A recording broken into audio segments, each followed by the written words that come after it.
Identifying with depression is one of the greatest mistakes you could ever make. And by this I mean listening to depressing music, saying you have a chemical imbalance, and saying you cannot fix your depression because there's something wrong in your head. A lot of this stuff is indirectly negative self-talk, and your negative self-talk is literally what's going to hold you down. If every single day you tell yourself you're worthless, you have no value and you're a burden, you're probably going to feel that way. But the two habits I implemented to completely cure my depression in 6 months was gratitude journaling and meditation. And now there's a big misconception on how to meditate. A lot of people think you just sit in silence. But no, how to meditate for me personally is I see my thoughts in my mind go by and I don't latch on to any of them. And the second you get control of what thoughts you latch onto in your mind, you now have all the power in the world because you cannot choose the wrong thoughts because you have control of them. And see, some of you might be thinking you're too much of a hard case. You might have intrusive thoughts or suicidal thoughts or something like that. But I did too a long time ago.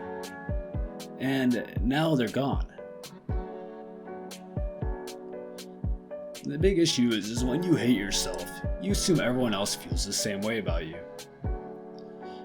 And just think about this. What would be the absolute worst thing if you stopped insulting yourself?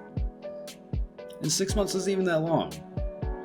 A book I read called Extreme Ownership is something that actually helps a lot.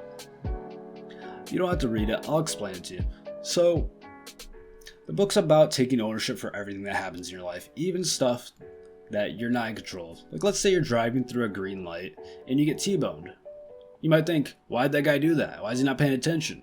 But no. In reality, the way you should think about it is, why was I not paying attention to the guy going through the light?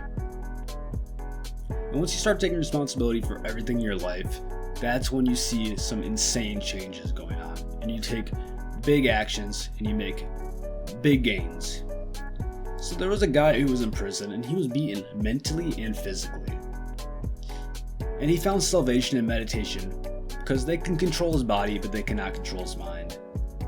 You may have been bullied by family or other people, and this doesn't steal the feeling of worthlessness in you.